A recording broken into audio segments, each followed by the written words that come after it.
मरने से पहले दादाजी ने अपने पास रखी 100 अरब की बचत और 3 माचिस की तीलियां बाहर निकाली। फिर उन्होंने मुझसे और यांग डी से कहा कि हम दोनों इनमें से सिर्फ एक चीज चुन सकते हैं। अपने पिछले जन्म में मैंने एक पल की भी देर नहीं की, मैंने सीधे 100 अरब की विरासत चुन ली, जबकि यांग डी के हिस्से में सिर्फ 3 माचिस की तीलियां आईं। लेकिन किसे पता था कि उन 3 तीलियों में इच्छाएं पूरी करने की शक्ति छिपी हुई थी। जैसे ही वह एक तीली जलाकर कोई विश मांगता, वह विश सच हो जाती। यांग डी हमारे माता पिता से नफरत करता था, क्योंकि उन्हें हमेशा लगता था कि वे मुझ पर ज्यादा प्यार लुटाते हैं। इसलिए सबसे पहले उसने यही विश मांगी कि हमारे माता पिता की दर्दनाक मौत हो जाए। उसी पल पिताजी को अचानक हार्ट अटैक आया और उनकी मौत हो गई, जबकि माँ अस्पताल जाते समय ट्रेन की टक्कर से उछलकर दूर जा गिरी और वहीं मर गईं। मैं गुस्से में रसोई से चाकू उठाकर सीधे यांग डी के पास हिसाब चुकता करने पहुंचा, लेकिन वह सिर्फ तिरस्कार से हंसा। दूसरी माचिस जलाई और विश मांगी कि मुझे म्यांमार के एक कंपाउंड में तस्करी करके ले जाया जाए, जिंदा चीर दिया जाए और बेहद दर्दनाक मौत मिले। मैं डर से कांप उठा। मैंने अपनी सारी बचत निकाल दी, 1000 से भी ज्यादा बॉडीगार्ड्स रख लिए और अपनी सुरक्षा इतनी कड़ी कर दी कि किसी के लिए भी मेरे पास पहुंचना असंभव होना चाहिए था। लेकिन फिर एक रात अचानक सभी बॉडीगार्ड्स बिल्कुल एक ही समय पर बेहोश होकर गिर पड़े। आखिरकार मुझे फिर भी अगवा कर लिया गया, म्यांमार के उस कंपाउंड में घसीट कर ले जाया गया जहां मुझ पर कल्पना से भी ज्यादा भयानक अत्याचार किए गए और अंत में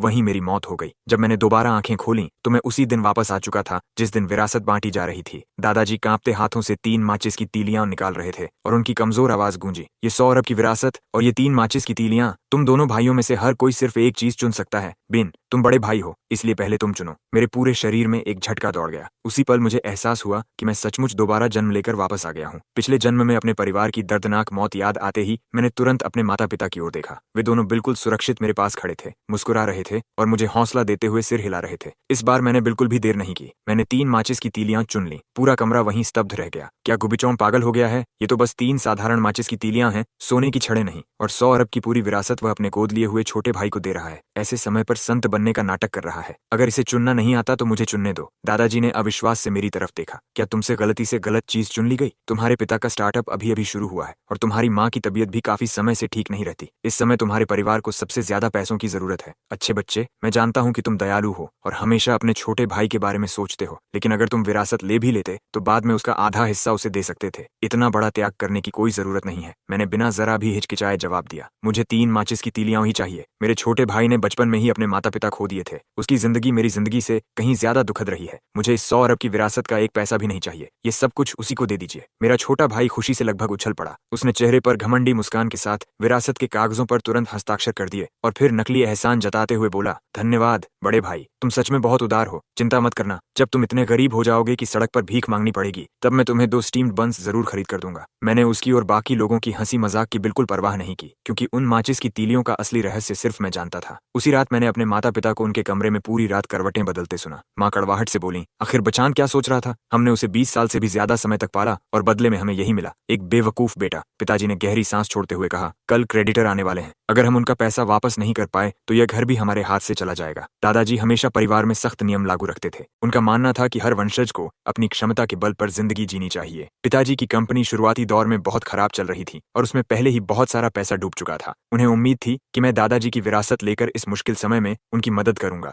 लेकिन मैंने उसकी जगह 3 माचिस की तीलियां चुन ली। जैसे ही मेरे गोद लिए हुए छोटे भाई को पूरी विरासत मिली, वह मौज मस्ती करने के लिए बाहर निकल गया, जैसे उसने जिंदगी की बाजी पहले ही जीत ली हो। अब उससे उम्मीद करना कि वह हमारे माता पिता का कर्ज चुकाएगा लगभग नामुमकिन था। माँ और पिताजी को पूरी रात चिंता में जागते देखकर मेरा दिल टूट गया। इसलिए मैंने चुपचाप पहली माचिस जलाई और विश मांगी। मैंने विश की कि माँ और पिताजी एक ही रात में अमीर बन जाएं। विश मांगने के बाद मैं राहत की सांस लेकर अपनी रजाई में लेट गया, लेकिन अगली सुबह तड़के ही माँ की चीख ने मुझे गहरी नींद से झकझोर कर उठा दिया। आग आग लग गई, घर में आग लग गई, सब कुछ जलकर राख हो गया। आग की लपटें पड़ोसियों के घर तक भी फैल गई थीं। अब हमें उन्हें भी करोड़ों का कॉम्पेंसेशन देना था। पिताजी जमीन पर सिर पकड़कर बैठे थे। उनका पूरा शरीर इतनी बुरी तरह कांप रहा था कि ऐसा लग रहा था जैसे वह किसी भी पल गिर पड़ेंगे। मैंने अपनी मुट्ठी में जली हुई काली माचिस की तीली इतनी जोर से पकड़ ली कि मेरा पूरा शरीर ठंडा पड़ गया। ये कैसे हो सकता है? माँ पहले ही घबराई हुई थी और जैसे ही उन्होंने मुझे यूं ही स्तब्ध खड़ा देखा, इतने दिनों से दबा हुआ उनका सारा गुस्सा एक साथ फूट पड़ा। ये सब तुम्हारी गलती है। अगर तुमने उन बेवकूफ माचिस की तीलियों को नहीं चुना होता, माचिस, आग,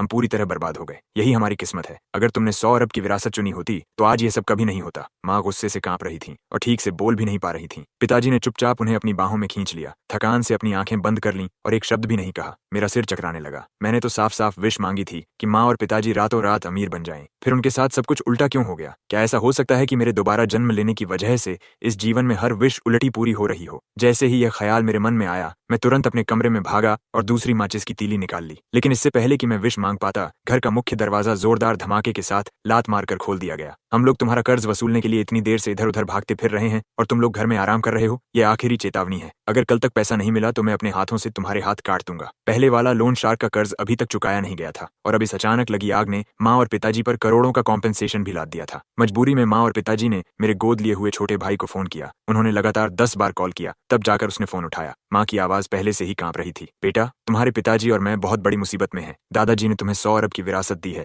हम ज्यादा नहीं मांग रहे, हमें सिर्फ 3 करोड़ चाहिए। प्लीज, अगर हमने कर्ज नहीं चुकाया तो क्रेडिटर हमारे हाथ काट देंगे। उसके सोशल मीडिया पर उसने जो लिमिटेड एडिशन रोलेक्स अभी खरीदी थी, उसकी अकेले की कीमत ही 5 करोड़ थी। लेकिन जब उसने हमारे माता पिता को मदद की भीख मांगते सुना तो उसने सिर्फ एक लंबी सांस ली और बेबस बनने का नाटक करने लगा। माँ, पिताजी, ऐसा नहीं है कि मैं आपको देना नहीं चाहता, लेकिन यह विरासत दादाजी ने खास तौर पर मेरे लिए छोड़ी है। मैं इसे यूं ही खर्च नहीं कर सकता। अगर किसी को दोष देना है तो मेरे बड़े भाई को दो, जिसने उस समय सिर्फ 3 माचिस की तीलियां चुनी थीं। माँ और पिताजी अभी कुछ और कहना चाहते थे, लेकिन उसने उनकी बात पूरी होने से पहले ही फोन काट दिया। उसके तुरंत बाद मेरे गोद लिए हुए भाई ने एक और पोस्ट डाल दी। उसकी गोद में एक छोटा सा कुत्ता था और उसके सिर पर शुद्ध सोने का एक छोटा क्राउन रखा हुआ था। कैप्शन में लिखा था, पैसा सिर्फ उन्हीं पर खर्च करना चाहिए जो उसके लायक हों। ये देखकर माँ और पिताजी गुस्से से पूरे कांपने लगे। अगले दिन लोन शार्क का पैसा चुकाने के लिए मैंने बचपन से जमा किए हुए अपने सारे स्नीकर्स बेच दिए, यहाँ तक कि अपना मोबाइल भी बेच दिया और उसकी जगह कुछ 100 यूएन का एक सेकंड हैंड फोन खरीद लिया। माँ ने अपनी शादी के सारे गहने बेच दिए और पिताजी ने कार भी बेच दी। बहुत मुश्किलों के बाद हम किसी तरह कई मिलियन यूएन इकट्ठा कर पाए। पिताजी की कसकर सिकुड़ी हुई भौहें आखिर थोड़ी ढीली पड़ी।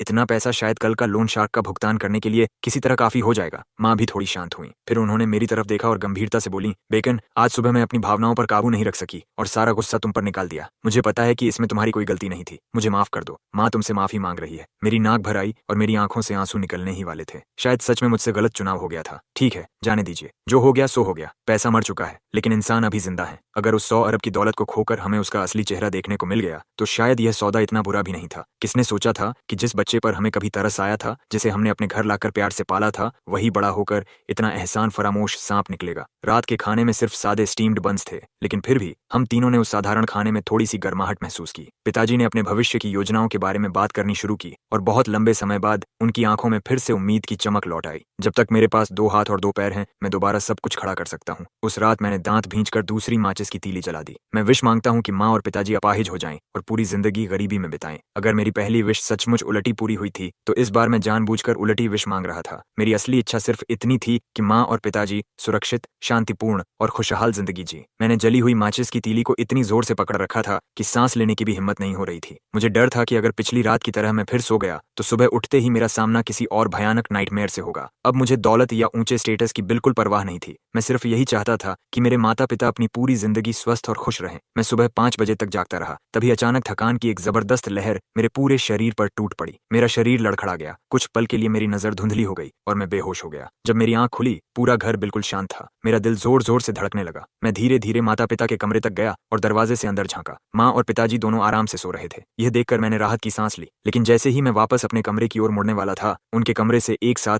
2 भयानक चीखें गूंज उठीं। मैं तुरंत दरवाजा खोलकर अंदर भागा और वह दृश्य देखकर लगभग बेहोश हो गया। कुछ ही पल पहले दोनों बिल्कुल ठीक थे, लेकिन अब उनके पैरों की सभी उंगलियां पूरी तरह काली पड़ चुकी थीं। वे अपने पैरों को पकड़कर दर्द से चीख रहे थे। मेरा सिर सुन्न पड़ गया और मैंने घबराकर तुरंत इमरजेंसी नंबर पर कॉल किया। जब तक डॉक्टर पहुंचे, काला पड़ चुका हिस्सा उनके पैरों की उंगलियों से बढ़ते बढ़ते शरीर के निचले आधे हिस्से तक फैल चुका था। डॉक्टर का चेहरा गंभीर हो गया। स्थिति बहुत तेजी से बिगड़ रही है, तुरंत एम्पुटेशन की तैयारी कीजिए। मैं वहीं लगभग गिर पड़ा। जैसे ही मुझे पिछली रात की अपनी विश याद आई, मुझे खुद से इतनी नफरत होने लगी कि मेरा मन हुआ खुद को टुकड़े टुकड़े कर दूं। बड़ी मुश्किल से जो पैसा हमने इकट्ठा किया था, वह पल भर में सर्जरी की फीस में खत्म हो गया। मुझे इस तरह टूटकर रोता देखकर कि मेरी सांस तक रुकने लगी थी, डॉक्टर भी सिर्फ सिर हिलाकर आह भर सके। हमें इसकी असली वजह नहीं पता। मुझे तो छोड़िए, मेरे अपने टीचर ने भी ऐसा केस पहले कभी नहीं देखा। अगले दिन लोन शार्क पैसे वसूलने अस्पताल पहुंच गए। धत्त तेरे की, हम तुम्हें हर जगह ढूंढ रहे थे। ये मत समझना कि हॉस्पिटल में छिपकर बच जाओगे। आज चाहे कुछ भी हो जाए, हम तुम्हारे हाथ काट कर ही जाएंगे। लेकिन जैसे ही वे कमरे के अंदर आए और मेरे माता पिता के कटे हुए शरीर देखे, वे वहीं ठिठक गए। उनके चेहरों का सारा घमंड पल भर में गायब हो गया और उसकी जगह दया ने ले ली। छोड़ो, जब पैसे हों तब लौटा देना। जाते जाते उन्होंने मुझे 200 यूएन भी दिए और कहा कि कुछ खा कर लेना। मैंने पैसे उसे जेब में रखे तो मेरी उंगलियां तीसरी माचिस की तीली से टकराईं। पहली बार मैंने अच्छी विश मांगी थी, लेकिन उसका नतीजा भयानक निकला। दूसरी बार मैंने जानबूझकर उलटी विश मांगी ताकि बुरी विश अच्छे नतीजे में बदल जाए, लेकिन इस बार भी बुरी बात ही सच हो गई। ये विशेष पूरी करने वाली माचिस नहीं थी, बल्कि मानो पेंडोरास बॉक्स की चाबी थी। लेकिन अगर मैं विश ही न मांगूं तो वह भी एक बंद रास्ता था। तीसरी माचिस मेरी आखिरी उम्मीद थी, मेरे और मेरे माता पिता की किस्मत बदलने का आखिरी मौका। लेकिन अब मैं आखिर कैसी विश मांगूं? मेरा दिमाग पूरी तरह उलझ चुका था। मेरे माता पिता को अभी मेरी देखभाल की जरूरत थी, इसलिए फिलहाल मुझे माचिस वाली बात एक तरफ रखनी पड़ी। अचानक हुए एम्पुटेशन के बाद वे दोनों गहरे डिप्रेशन में चले गए। अपने पैर खोने के दर्द और दुख ने उन्हें दिन रात तोड़कर रख दिया था। लेकिन खुद इतनी तकलीफ में होने के बावजूद जब उन्हें दर्द के कारण नींद तक नहीं आती थी, तब भी वे मुझे दिलासा देने की पूरी कोशिश करते थे। हमें दर्द नहीं हो रहा, इसलिए तुम इतना दुखी मत हो। शायद ये ऊपर वाले की परीक्षा है। जब तक हम इसे सहते रहेंगे, आखिर में सब कुछ फिर से ठीक हो जाएगा। मैंने अपने आंसू रोक लिए और खुद को मजबूत बनाए रखा। माता पिता के लिए कुछ पौष्टिक खाना खरीदने के लिए मैं कंस्ट्रक्शन साइट पर जाकर दिहाड़ी मजदूर की तरह काम करने लगा। बड़ी मुश्किल से कुछ दर्जन यूएन कमाने के बाद मैंने उनके लिए 1 पाउंड ब्रेस्ड बीफ खरीदा। अस्पताल लौटते समय पूरे रास्ते में यही सोचता रहा कि उसे देखकर माँ और पिताजी के चेहरे पर मुस्कान आ जाएगी। लेकिन जैसे ही मैं हॉस्पिटल के कमरे में पहुंचा, माँ ने एक कप उठाकर सीधे मेरे सिर पर दे मारा। निकल जाओ, अभी के अभी यहाँ से निकल जाओ। मैं वहीं जड़ होकर खड़ा रह गया। फिर मैंने सिर घुमाया और देखा कि मेरा गोद लिया हुआ छोटा भाई, जो कई दिनों से गायब था, अचानक मेरे माता पिता के पास खड़ा था। उसने घमंड से अपना फोन मेरी तरफ लहराया, फिर मुड़कर प्यार से माँ और पिताजी को सहारा दिया। आप दोनों को लगा कि मैं इन दिनों बाहर मौज मस्ती कर रहा था, लेकिन सच तो ये है कि मैं चुपके से अपने बड़े भाई पर नजर रख रहा था। मुझे बहुत पहले से ही इस पर शक था, इसलिए मैंने ड्रोन की मदद से ये वीडियो रिकॉर्ड की। इस वीडियो की हर चीज बिल्कुल असली है। मेरा बड़ा भाई ऊपर से भले ही दयालु दिखता हो, लेकिन अंदर से वह बेहद खतरनाक और निर्दयी इंसान है। वीडियो में मैं एक मैच को कसकर पकड़े हुए था और पूरी सच्ची नीयत से अपनी विश मांग रहा था। मेरी विश है कि मम्मी और पापा पूरी जिंदगी के लिए डिसेबल्ड हो जाएं और गरीबी में जिए। मम्मी और पापा की आंखों में गुस्सा भड़क उठा। तो यही वजह है कि पिछले कुछ दिनों से हमारी किस्मत इतनी खराब चल रही थी। तुम इतने समय से हमें कर्ज कर रहे थे। मैं घबरा गया और जल्दी जल्दी पूरी सच्चाई बता दी। मम्मी पापा, मेरी बात सुनो। ग्रैंडपा जो मैचेस मेरे लिए छोड़कर गए थे, वे विशेष पूरी कर सकते हैं। पहली बार मैंने विश की थी कि आप लोग रातों रात अमीर बन जाएं, लेकिन उसकी जगह आप बैंक्रप्सी में चले गए। इसलिए दूसरी बार मैंने जानबूझकर बिल्कुल उलटी विश मांगी। एक पल के लिए मम्मी और पापा की आंखों में हिचकिचाहट दिखाई दी, लेकिन तभी यांग डी आगे बढ़ा और उसने जोर से मेरे चेहरे पर थप्पड़ मार दिया। तुम्हारे हिसाब से ग्रैंडपा के मैचेस से चाहे जो भी विश मांगो, उसके बाद सिर्फ डिजास्टर ही होता है ना? कितनी बकवास बात है। वह तुम्हारे असली ग्रैंडपा थे। वह तुम्हें ऐसी चीज क्यों देकर जाते? मम्मी और पापा को उसकी बात सही लगने लगी और उनकी आंखों में लौटी हुई नरमी तुरंत फिर से ठंडी नफरत में बदल गई। आज से यांग डी ही हमारा इकलौता असली बेटा है। तुम सिर्फ बदकिस्मती लेकर आते हो। जितना दूर जा सकते हो हमारी जिंदगी से चले जाओ। मैं पूरी तरह टूट गया। आखिर सब कुछ ऐसा कैसे हो गया? यांग डी ने मेरा सारा सामान कमरे से बाहर फेंक दिया और मैंने मौका देखकर उससे सवाल किया, ये सब तुम्हारी ही चाल है ना? तुम्हें 100 बिलियन की इनहेरिटेंस पहले ही मिल चुकी है, फिर भी तुम मम्मी और पापा को मुझसे छीनना क्यों चाहते हो? उसने मेरी तरफ देखा और तिरस्कार से मुस्कुराया। कोई खास वजह नहीं, बस मैं तुम्हें बिल्कुल भी बर्दाश्त नहीं कर सकता। इतना कहकर उसने दरवाजा जोर से बंद कर दिया। कमरे के अंदर वे तीनों हंसते हुए खुशी खुशी बातें कर रहे थे और मैं अस्पताल के भीड़-भाड़ वाले कॉरिडोर में, जहां चारों तरफ लोग आ जा रहे थे, एक पूरे क्लाउन की तरह अकेला खड़ा रह गया। अपनी पिछली जिंदगी में यांग डी ने मम्मी और पापा को बेरहमी से नुकसान पहुंचाया था, लेकिन इस जिंदगी में वह खुद उनके करीब आने की पूरी कोशिश कर रहा था। इसमें कोई शक नहीं था कि वह किसी अच्छे इरादे से ऐसा नहीं कर रहा था। मुझे जितनी जल्दी हो सके सच का पता लगाना था, वरना पिछली जिंदगी की ट्रेजेडी फिर से दोहराई जाती। मेरा पहला शक यही था कि यांग डी ने मेरे हाथ वाले मैचेस बदल दिए थे। शायद विशेष पूरी करने वाले मैचेस की जगह उसने कोई कर्स्ड ऑब्जेक्ट्स रख दिए थे जो सिर्फ डिजास्टर लाते थे। मैंने अपनी हर चीज बेच दी और बहुत सारा पैसा उधार लेकर एक डिटेक्टिव को हायर किया, लेकिन उसकी इन्वेस्टिगेशन का नतीजा मुझे पूरी तरह तोड़ गया। वे तीनों मैचेस सचमुच ग्रैंडपा ने ही मेरे लिए छोड़े थे। यांग डी ने उन्हें कभी छुआ तक नहीं था। बदलना तो बहुत दूर की बात थी। मैं डिटेक्टिव को और इन्वेस्टिगेशन करने के लिए पैसे देना चाहता था, लेकिन उसने साफ मना कर दिया। तुमने सिर्फ 3 मैचेस की इन्वेस्टिगेशन करवाने के लिए उधार लेकर मुझे हायर किया। क्या तुम पागल हो? मेरी अजीब हरकतों की वजह से पूरे डिटेक्टिव सर्कल ने मुझे ब्लैकलिस्ट कर दिया। जब साइंस कोई जवाब नहीं दे सकी तो मेरे पास सुपरनैचुरल का सहारा लेने के अलावा कोई रास्ता नहीं बचा। मैंने ऑनलाइन कई पोस्ट्स किए और देखते ही देखते उन्होंने बड़ा हंगामा मचा दिया। फिर एक बहुत सम्मानित मास्टर ने खुद मुझसे संपर्क किया और कहा कि वह मेरी फ्री में मदद करेंगे। मैं खुशी से झूम उठा और उसी रात उनके पास पहुंच गया। मेरी पूरी कहानी सुनने के बाद मास्टर की आंखें भी आंसुओं से लाल हो गईं और उन्होंने अपनी छाती थपथपाकर वादा किया कि वह मेरी जरूर मदद करेंगे। लेकिन उन्होंने उन मैचेस को बहुत देर तक बार बार हर तरफ से देखा, फिर भी उन्हें उनमें कोई गड़बड़ी नहीं मिली। आखिर में वह सिर्फ मुझे यही कहकर दिलासा दे सके कि बुरे लोगों को एक दिन हेवन जरूर सजा देता है। अगर समस्या मैचेस में नहीं थी तो क्या समस्या मुझ में थी? लेकिन कुछ ही हफ्ते पहले मेरा पूरा मेडिकल एग्जामिनेशन हुआ था। मेरे शरीर से लेकर मेरी मेंटल स्टेट तक सब कुछ बिल्कुल स्वस्थ था। जब मेरे पास कोई भी भी रास्ता नहीं बचा, तभी अचानक मुझे मेरे अडॉप्टेड ब्रदर की भेजी हुई एक पिक्चर मिली। भाई, मम्मी और पापा ने मुझे तुम्हारा कमरा दे दिया। ओह, और लगता है ये वही ट्रांसफॉर्मर है जिसे तुम बचपन से सबसे ज्यादा प्यार करते थे।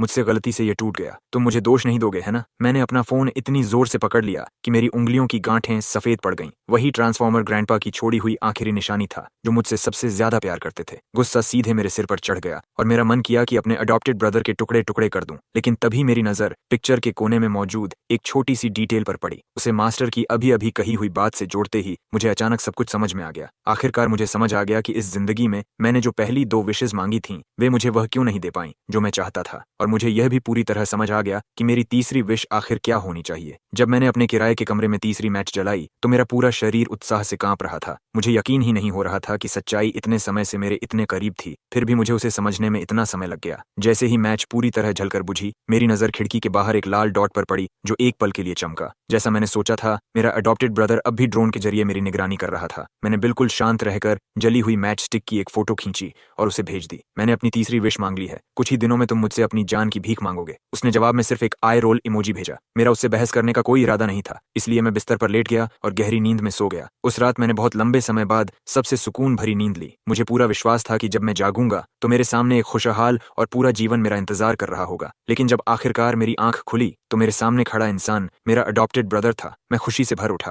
मैंने कभी नहीं सोचा था कि मैच इतनी जल्दी मेरी विश पूरी कर देगी। तो तुम इतनी जल्दी मुझसे रहम की भीख मांगने आ गए? इतने साल हम भाई रहे हैं, इसीलिए अगर तुम ग्रैंडपा की इनहेरिटेंस का आधा हिस्सा मुझे दे दो तो मैं इस बात को यहीं खत्म कर दूंगा। मेरे अंदर आत्मविश्वास कूट कूट कर भरा हुआ था। कल जब मेरे अडॉप्टेड ब्रदर ने मेरा टूटा हुआ ट्रांसफॉर्मर दिखाकर मुझे चढ़ाने के लिए फोटो भेजी थी, तभी मैंने उस तस्वीर के कोने में छिपा हुआ एक बेहद बारीकी से बनाया गया सिंबल देख लिया था। वह सिंबल ब्लैक मार्केट के सबसे बदनाम डेस्पेराडो वल्चर का था। वल्चर पैसे लेकर काम करता था। कीमत सही हो तो वह किसी भी टारगेट और किसी भी जॉब को स्वीकार कर लेता था। अपनी पिछली जिंदगी में जब मेरे अडॉप्टेड ब्रदर ने मुझे कर्ज किया था, तब मैंने बहुत बड़ी रकम देकर उसे अपना बॉडीगार्ड हायर किया था। इसीलिए मैं उस निशान को देखते ही पहचान गया। जैसे ही मैंने उस सुराग का पीछा करना शुरू किया, मुझे जल्दी ही पता चल गया कि जिस समय मैंने पहली विश मांगी थी कि मेरे मम्मी पापा अमीर बन जाएं, ठीक उसके तुरंत बाद मेरे अडॉप्टेड ब्रदर ने ब्लैक मार्केट पर एक ऑर्डर दिया था। सच तो यह था कि मेरी पहली विश वास्तव में पूरी हो चुकी थी। वह मेजर शेयर होल्डर जिसने पापा की कंपनी में 1 बिलियन इन्वेस्ट करने का वादा किया था, उसने पैसे लेकर अपने लोगों को पहले ही भेज दिया था। लेकिन रास्ते में ही मेरे अडॉप्टेड ब्रदर द्वारा हायर किए गए मर्सिनरीज ने वह पूरी रकम लूट ली। इतना ही नहीं, मेरे मम्मी पापा के घर से जुड़ी वह भीषण फायर भी वल्चर का ही काम थी। पहली मैच ने सचमुच मेरी विश पूरी की थी। बेवकूफ मैं था जिसने अपने अडॉप्टेड ब्रदर की बातों में आकर यह मान लिया कि विशेज उल्टे तरीके से पूरी होती हैं। इसलिए दूसरी बार मैंने जानबूझकर बिल्कुल उलटी विश मांगी। लेकिन मैचेस को इस बात से कोई फर्क नहीं पड़ता था कि विश अच्छी है या बुरी। मैं जो भी विश मांगता, मैच उसे पूरा कर देती। यही वजह थी कि दूसरी बार मेरे मम्मी पापा सचमुच डिसेबल्ड हो गए। मास्टर का मतलब भी यही था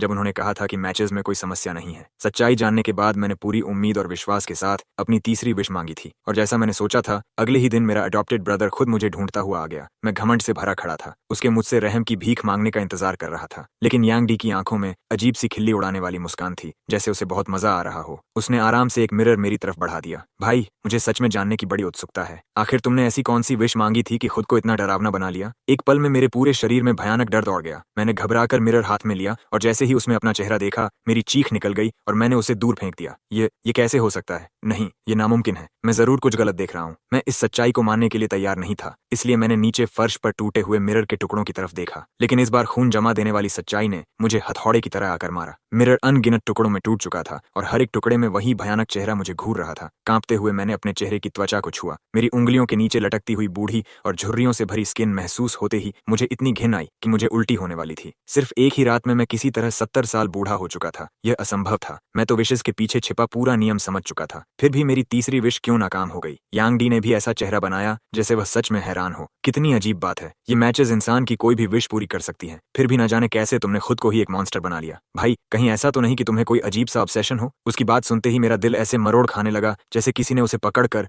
पूरी ताकत से निचोड़ दिया हो। अगर सचमुच मैचेस में कोई खराबी नहीं थी तो मेरी तीसरी विश जरूर पूरी होनी चाहिए थी। मैंने विश मांगी थी कि यांग डी को उसके किए की सजा मिले। फिर वह सारी सजा उल्टा मुझ पर ही क्यों आ गिरी? मैं झपट कर उसके पास पहुंचा और उसका कॉलर पकड़ लिया। ये सब तुम्हारी ही चाल है। है ना? क्या तुमने किसी तरह का डार्क ट्रिक इस्तेमाल किया ताकि सारी सजा पलटकर मुझ पर आ जाए? यांग डी ने एक एक करके मेरी उंगलियां अपने कॉलर से हटाई और तिरस्कार भरी नजर से मुझे देखा। Dark trick? तुम्हारे जैसे इंसान पर इतनी एडवांस चीज इस्तेमाल करने की भी जरूरत नहीं पड़ती। फिर उसके चेहरे पर एक ठंडी मुस्कान फैल गई। भाई, वैसे भी अब तुम मरने ही वाले हो, इसलिए तुम्हें एक राज बता देता हूँ, मैं भी रिबॉर्न हुआ हूँ। मेरी आंखें फैल गईं और मेरा दिमाग तेजी से दौड़ने लगा। पिछली जिंदगी में यांग डी ने इन्हीं मैचेस से विशेष मांगकर मुझे और मेरे मम्मी पापा को इतनी बुरी तरह बर्बाद किया था कि हम सबकी मौत भी चैन से नहीं हुई थी। अगर वह भी रिबॉर्न हुआ था तो इस जिंदगी में उसे भी मैचेस के लिए मुझसे लड़ना चाहिए था। मैंने जितना भी सोचा, मुझे उसकी बात समझ नहीं आई। फिर तुमने मैचेस मुझे लेने क्यों दिए? क्या तुम्हें डर नहीं था कि मैं इन्हीं से तुमसे बदला ले लूंगा? यांग डी इतनी जोर से हंसा कि उसकी आंखों से आंसू निकल आए। भाई, मुझे पता था कि तुम मुझसे नफरत करोगे। मुझे यह भी पता था कि तुम्हारी तीसरी विश यही होगी कि मेरी मौत बहुत दर्दनाक हो। लेकिन अब मुझे देखो, मैं बिल्कुल सही सलामत यहाँ खड़ा हूँ, जबकि तुम खुद इस घिनौने रूप में बदल चुके हो। तुम्हारा गुस्सा देखकर तो लगता होगा जैसे तुम्हारे फेफड़े फटने वाले हैं, है ना? मैं वहीं जड़ होकर खड़ा रह गया। फिर यांग डी मेरे कान के पास झुककर रहस्यमयी आवाज में बोला, ये तीनों मैचेस सचमुच विशेष पूरी कर सकती हैं, लेकिन जो इंसान इन्हें इस्तेमाल करता है आखिर में उसी पर बैकलैश होता है। पिछली जिंदगी में मैंने 2 विशेष इस्तेमाल करके तुम्हें और मम्मी पापा को बेहद दर्दनाक मौत दिलाई थी, लेकिन तुम्हारी मौत के कुछ समय बाद ही मेरा पूरा शरीर सड़ने लगा। मैंने तीसरी विश से खुद को ठीक करने की भी कोशिश की, लेकिन उसका भी कोई फायदा नहीं हुआ। तभी मुझे असली सच्चाई पता चली। जो भी इंसान मैचेस का इस्तेमाल करता है उसे बैकलैश जरूर झेलना पड़ता है। वह बोलते बोलते और भी ज्यादा एक्साइटेड होता जा रहा था। इसीलिए इस जिंदगी में मैंने जानबूझकर मैचेस तुम्हें लेने दिए। मैं सिर्फ यह देखना चाहता था कि तुम विशेष मांगो और फिर उसी बैकलैश का शिकार बनो, जैसे पिछली जिंदगी में मैं बना था। तुम्हारा पूरा शरीर धीरे धीरे सड़ता रहेगा और तुम असहनीय दर्द में तड़पते हुए जिंदा रहोगे। यांग डी ने अपना फोन उठाकर मेरी बदहाल हालत की रिकॉर्डिंग शुरू कर दी और हंसते हुए बोला, भाई, अगले 10 सालों में आज जितने ठीक दिख रहे हो उससे बेहतर कभी नहीं दिखोगे, इसलिए तुम्हारी यह आखिरी ठीक ठाक शक्ल अच्छी तरह रिकॉर्ड कर लेता हूँ। आने वाले पूरे 10 सालों में तुम्हारे शरीर की हर चीज, हड्डियों से लेकर बालों तक,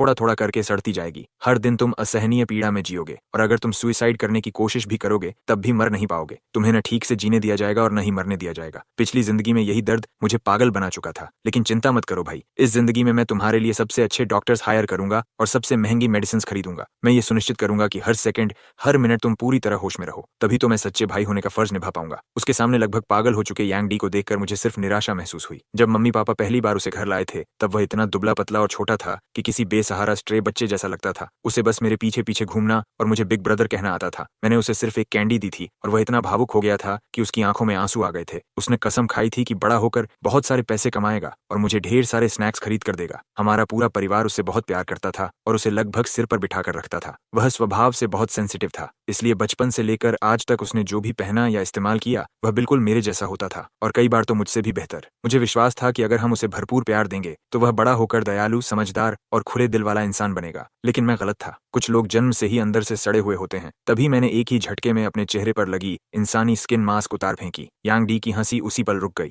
उसकी आंखें इतनी फैल गईं कि जैसे बाहर निकल पड़ेंगी। मैं धीरे धीरे अपनी पॉकेट से एक मैच निकालकर उसकी तरफ लहराने लगा। वह सिर्फ एक साधारण मैच थी। असली तीसरी मैच तो मैंने अब तक इस्तेमाल ही नहीं की थी। मेरे पास अभी भी एक विश बची हुई थी। तो बताओ, इस बार तुम्हारे हिसाब से मैं क्या विश मांगने वाला हूँ? यांग डी के चेहरे का रंग एक पल के लिए उड़ गया, लेकिन उसने जल्दी ही खुद को संभाल लिया। क्या तुम्हें बैकलैश से डर नहीं लगता? मैं मुस्कुराया और धीरे से सिर हिलाया। अब तक भी तुम्हें असली बात समझ नहीं आई। तुम्हारी पिछली जिंदगी में तुम्हें बैकलैश इसलिए झेलना पड़ा क्योंकि तुमने मैचेस का इस्तेमाल लोगों को नुकसान पहुंचाने के लिए किया था। तुमने बहुत सारे पाप किए थे, इसलिए तुम्हें उसकी सजा मिली। सिर्फ विश मांगने से बैकलैश नहीं होता। इस जिंदगी में भले ही मैंने अपनी दूसरी विश से मम्मी पापा को डिसेबल्ड बना दिया था, लेकिन मैंने ऐसा सिर्फ इसलिए किया क्योंकि मुझे गलती से लगा था कि विशेस उल्टे तरीके से पूरी होती हैं। उसे जानबूझकर किया गया पाप नहीं माना जा सकता। अभी मैंने जानबूझकर ऐसा दिखावा किया कि मुझ पर बैकलैश हुआ है ताकि मैं तुम्हें सब कुछ कबूल करवाने के लिए फंसा सकूं। और अभी तुमने जो एक एक शब्द कहा है वह सब रिकॉर्ड होकर मम्मी पापा के पास भेजा जा चुका है। अब वे तुम्हारा असली चेहरा देख चुके हैं और अब मैं इस तीसरी मैच का इस्तेमाल करके तुम्हें तुम्हारे हर अपराध की कीमत खून से चुकवाऊंगा। यांग डी ने एक तेज चीख मारी और मेरी तरफ झपट पड़ा। वह मैच मुझे दे दो। अगले ही पल हम दोनों के बीच जबरदस्त हाथापाई शुरू हो गई।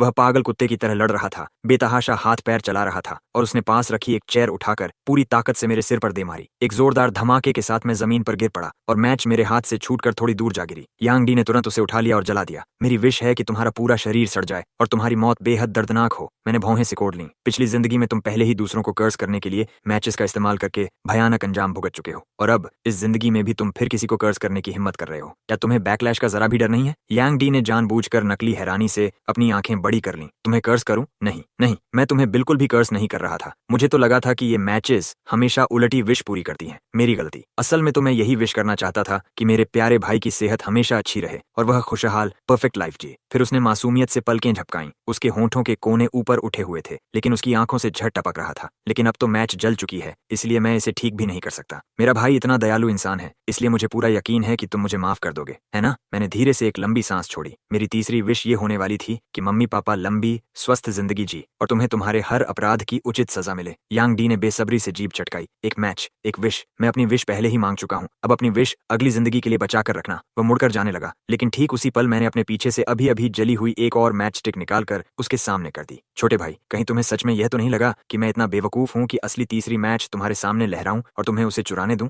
जो मैच तुमने छीनी थी वह तो बस एक बिल्कुल साधारण मैच थी। जो मैंने अभी जलाई है वही असली तीसरी मैच थी। यांग डी का चेहरा उसी पल गुस्से से विकृत हो गया। तुमने मुझे धोखा दिया, सच में तुमने मुझे धोखा दे दिया। फिर उसके चेहरे पर शिकायत और आत्मदया के भाव आ गए। तुम बचपन से अपने मम्मी पापा के साथ एक खुशहाल परिवार में पले बढ़े। भाई, तुमने पूरी जिंदगी खुशियां देखी हैं, फिर तुम मेरे जैसे अनाथ को चैन से क्यों नहीं जीने देते? अगर मैंने ये बात पहले सुनी होती तो शायद मुझे फिर से उस पर तरस आ जाता, लेकिन अब मुझे सिर्फ घिन महसूस हो रही थी। कुछ लोग जन्म से ही एहसान फरामोश होते हैं। तुम उनके लिए चाहे जितना भी कर दो, उन्हें हमेशा यही लगेगा कि वह कम है। यांग डी ने दांत भींचकर गुर्राते हुए कहा, तो क्या हुआ अगर मैच तुम्हारे पास है? उसके बिना भी मैं तुम्हें ऐसी हालत में पहुंचा सकता हूं कि तुम खुद मौत की भीख मांगोगे। उसने तेजी से अपने फोन की स्क्रीन पर कई बार टैप किया। अगले ही सेकंड दरवाजे के बाहर से ब्लैक क्लोथ्स पहने हुए लोगों का एक बड़ा झुंड अंदर घुस आया। सबसे आगे चल रहा था ब्लैक मार्केट का सबसे बदनाम डेस्पेराडो वल्चर। यंग मास्टर, आपका क्या ऑर्डर है? यांग डी ने सीधे मेरी तरफ उंगली कर दी। मैंने सुना है लोगों को तोड़ने में तुम सबसे माहिर हो। तुम्हारे सामने सबसे मजबूत इंसान भी ट्रेनिंग के बाद कुत्ता बन जाता है। मैं चाहता हूं कि तुम मेरे भाई को अच्छी तरह टॉर्चर करो, जितना ज्यादा क्रूर हो सके उतना अच्छा। शुरुआत उसके चेहरे पर गैसोलीन डालकर उसे जलाने से करो। मुझे उसका वह सिडक्टिव चेहरा सबसे ज्यादा नफरत दिलाता है। सिडक्टिव?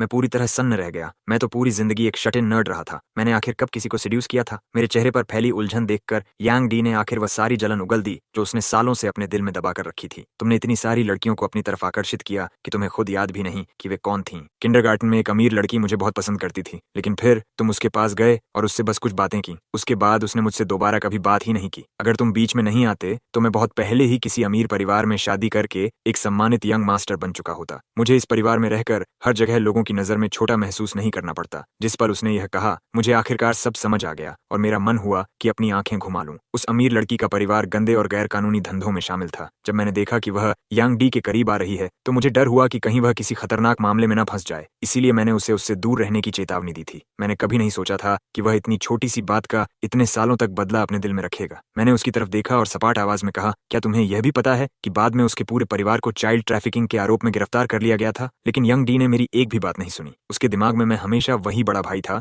जो उसे कभी सफल होते नहीं देख सकता था। जल्दी करो और मेरे भाई का चेहरा जला दो, वह चिल्लाया। काले कपड़ों वाले आदमी जोर से बोले और एक बड़ा सा गैसोलीन का ड्रम बाहर लाए, लेकिन अगले ही पल उसमें भरा सारा गैसोलीन यंग डी के ऊपर उड़ेल दिया गया। वह अविश्वास से चीख पड़ा, बेवकूफ हो, क्या तुम अंधे हो? मैंने कहा था मेरे भाई का चेहरा बिगाड़ो, मेरा नहीं। वल्चर, जो कुछ ही पल पहले उसके सामने झुक झुक कर बात कर रहा था, अचानक आगे बढ़ा और यंग डी के पेट में जोरदार लात मार दी। मैं दशकों से इस धंधे में हूँ और पहली बार किसी को मुझे मुफ्त में बेवकूफ बनाने की कोशिश करते देखा है। तुमने कहा था कि अगर मैं तुम्हारी मदद करूं तो मुझे सोने की ईंटों से भरा पूरा डिब्बा दोगे। मैंने सोचा था कि तुम कोई अमीर घराने के नौजवान हो, लेकिन आज पता चला कि उन सारी गोल्ड बार्स के अंदर सिर्फ चॉकलेट भरी थी। तुमने सच में हमें बेवकूफ समझ लिया और ऊपर से हमें ही इडियट कहने की हिम्मत करते हो। उसी पल मुझे समझ आ गया कि मेरी तीसरी इच्छा यानी यंग डी को उसके कर्मों की सजा मिलना अब असर दिखाना शुरू कर चुकी थी। यंग डी चीखते हुए पीछे लड़खड़ा गया। ये मैंने नहीं किया, मेरे भाई ने मैच की मदद से उन गोल्ड बार्स पर कर्ज कर दिया था। उसके आसपास खड़े सारे आदमी जोर जोर से हंस पड़े। कर्ज? तुम क्या किसी फेरी टेल के प्रिंस हो? वल्चर ने लाइटर जलाते हुए ताना मारा। चलो लड़कों,